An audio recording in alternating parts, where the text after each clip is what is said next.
Welcome to Old New World, episode 2. The last episode we have just finished World War II in Europe. So here's the peace deal.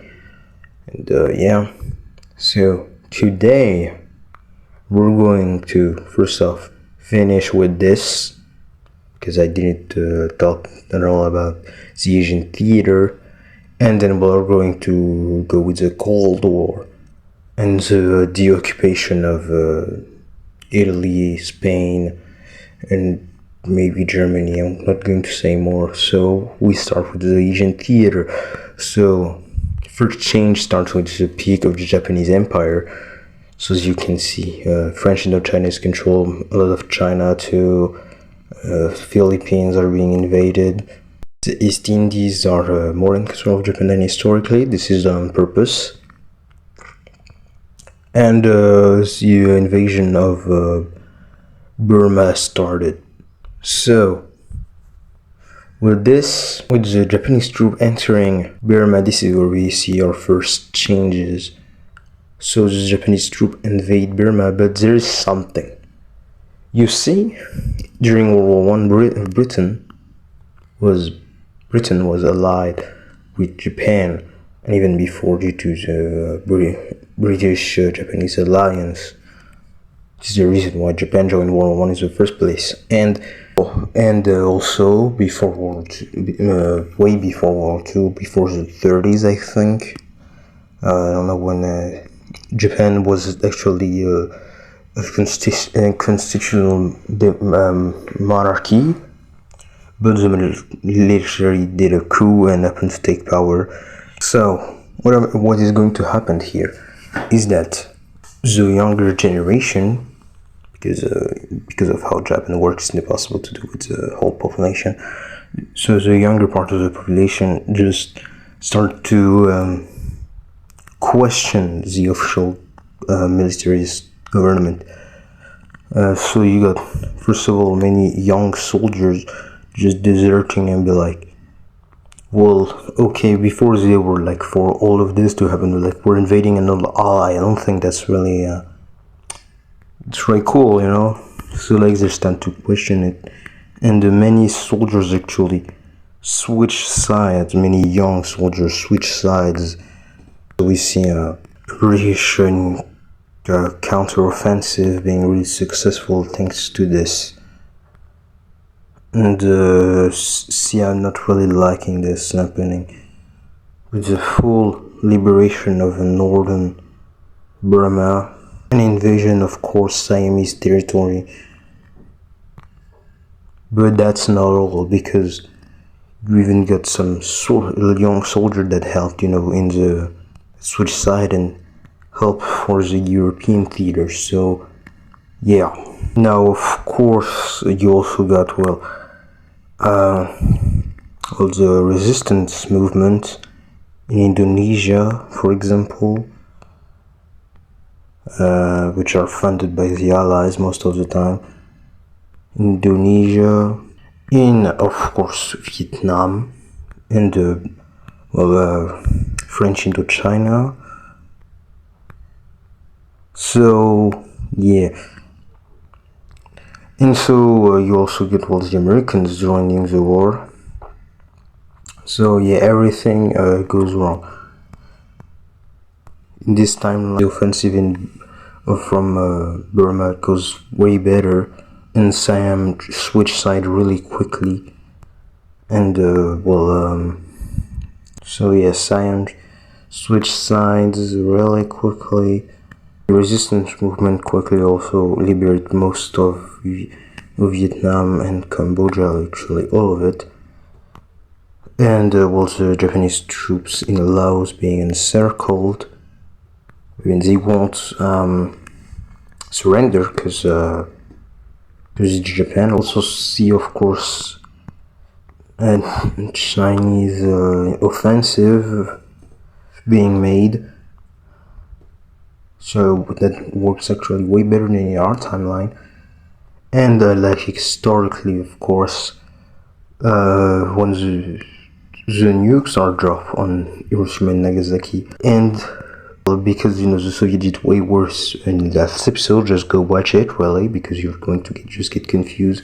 The invasion in Manchuria is launched just few minutes before Japan surrenders, which means that the Soviet didn't manage to capture all of Manchuria. So I'm going to make the peace treaty. So here's a peace treaty, and decide to be perfectly divided between Communist and Republic of China, because the Soviet weren't supposed to invade Manchukuo, so yeah. Which is actually now Manchuria, so yeah. Korea and Taiwan will have referendum. Korea to either stay with Japan or become independent, and Taiwan to either stay with Japan or join China. And also, both the Republic of China and Communist China invaded other Chinese states because, Chinese civil war. And with the rest, everything was put back. So East Indies, British Malaysia, French Indochina, British Burma, Philippines, and all of that.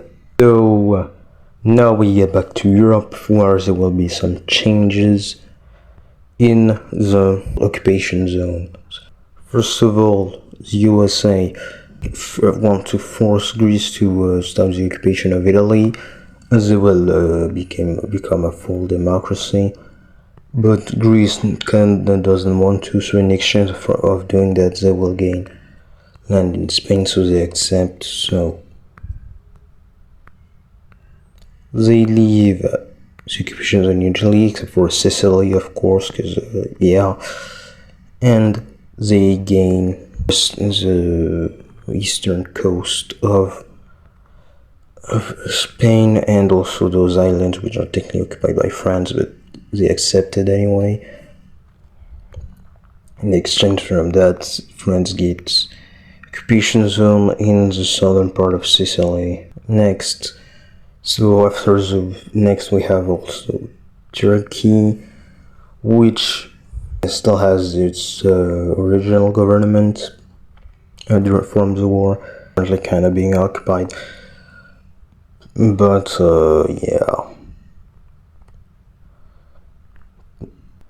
and now in Romania. So you see Romania, because I forgot to show the Balkan front, which I'll probably do a video later. Romania is not in the Soviet sphere of influence. The Soviet sphere of influence is only Poland, Czechoslovakia, and their occupation zone. So they will try to fund the communists in Romania to make a coup, and since they already are very popular, they will manage to do that, make the coup, and will kind of starting a civil war, which will be won by the communists with little to no effort. And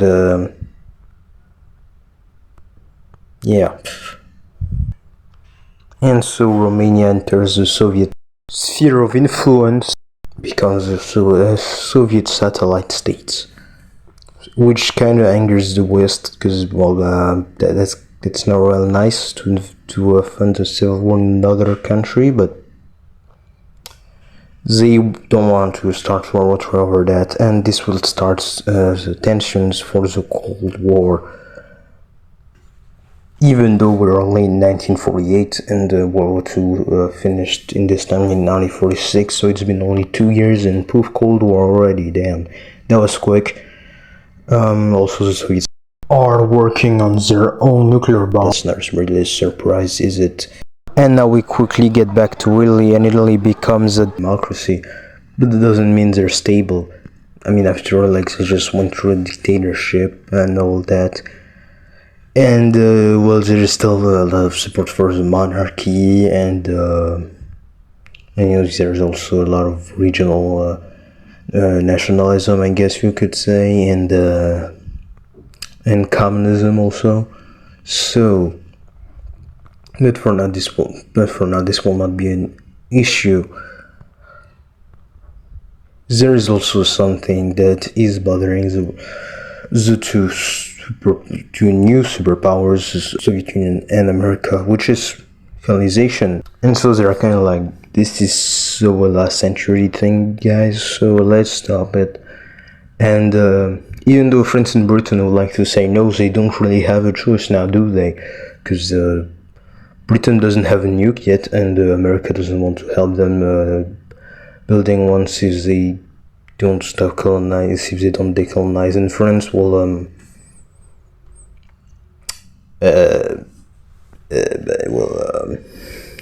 yeah, it's not really going well. And the first issue came in East Asia. Now, first of all, America gives full independence to the Philippines, but yeah, you know the West Indies, the resistance movements. Yeah, well, they were not directed by Dutch. Yeah, surprising, I know. So a war for independence started in Indonesia, and the Dutch are helped by the British, of course, French, of course, and that's pretty much it.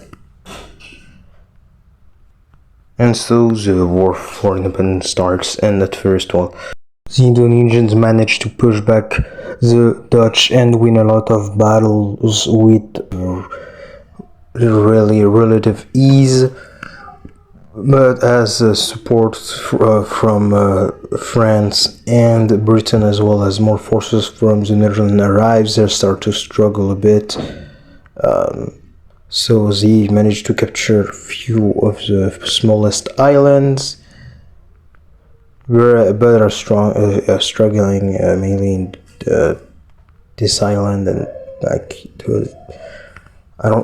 I don't remember the name of the island, so I don't want to say bullshit, but yeah.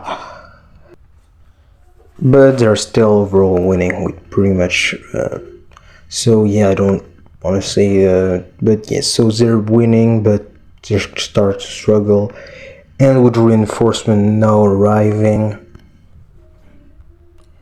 the Dutch managed to push back the Indonesians, and even landing in Java, even though the landing doesn't go really that far. It's Java here, right? Please tell me it is. I want to sound like an idiot. And just to liberate fully this island, landing into another one, although again struggling to capture much more beyond from the original landing, and retaking with the smaller islands. And now at some point, you know, the war just goes through a stalemate, as well. The Indonesians obviously have supports behind the Dutch lines, of course, but at the same time, you know, they can't really break in the Dutch position, but the Dutch can't break in Indonesian position because population. So at some point, the newly created UN just steps in and say basically, okay, so you find something, or we'll have to intervene. And so basically what happens is that, well, the Dutch know that they can't win in the long term, so they're like, they propose something to the Indonesians. It's either you stay with us because, or you join the Republic of Japan. Technically it's still an empire. It's not a republic because the emperor is still here. And basically, the thought process behind this is that, well, there are probably, you know, still people in the military that support the old government. So if, you know, Indonesia join with Japan, you know, their military can help control the problems in Japan, and and also because technically Indonesia doesn't become independent, that may stop the colonization. Or if they stay with us, well, we won because we keep Indonesia. So it's technically kind of a win-win situation, because it's either they lost Indonesia but they won't lose more, or they keep it. So the referendum goes as this, and basically Japan wins. Yes. So, and the reason is simple. One, Japan probably doesn't want to be seen as a bad guy, so they probably give like a full lot of it autonomy. And second, well, yes, they know that the Dutch sucks, so let's try something new. You know, it's like, well, you know, one sucks less, so let's take the other option. And so, after the referendum,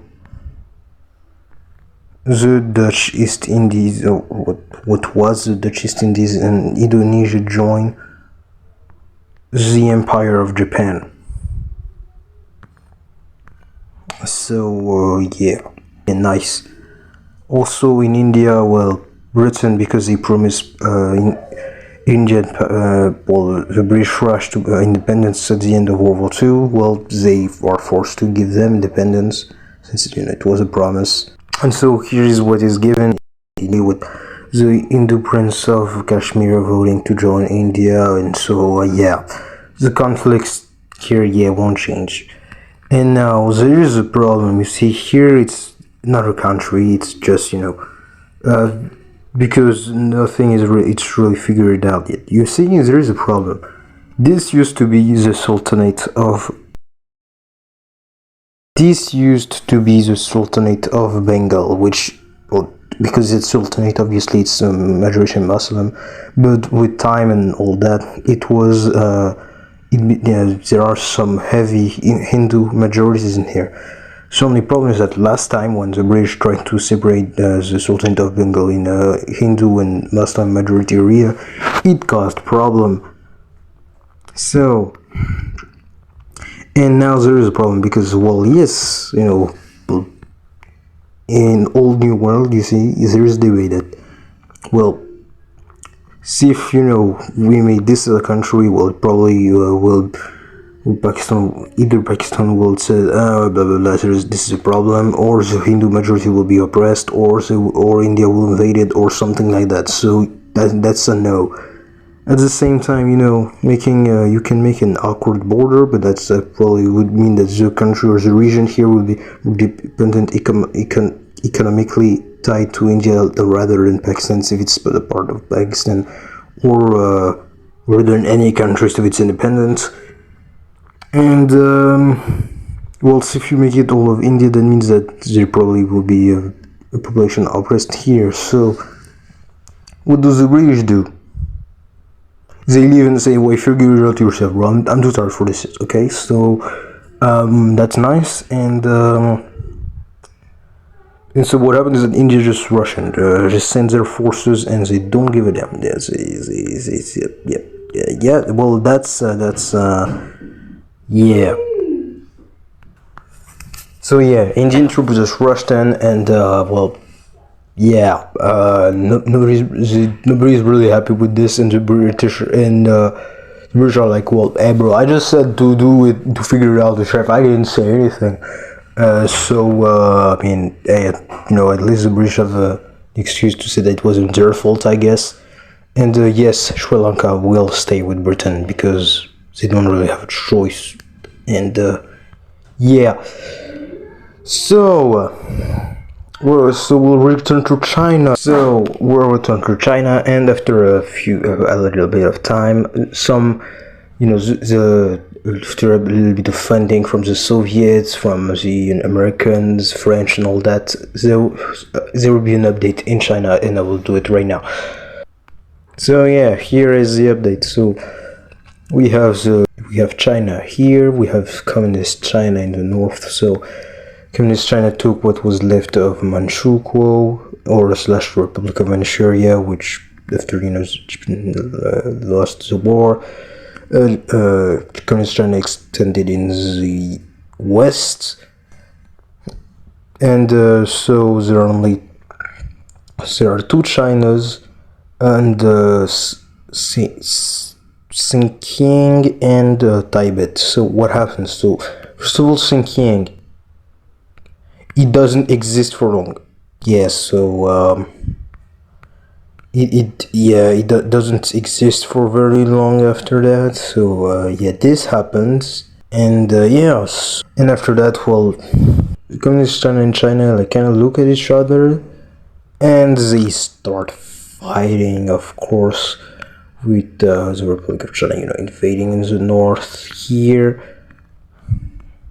Communist China started invading also here, trying to capture Beijing, also wrapping around capturing every territory close to Korea, invading also the western territories of China, and getting deep even.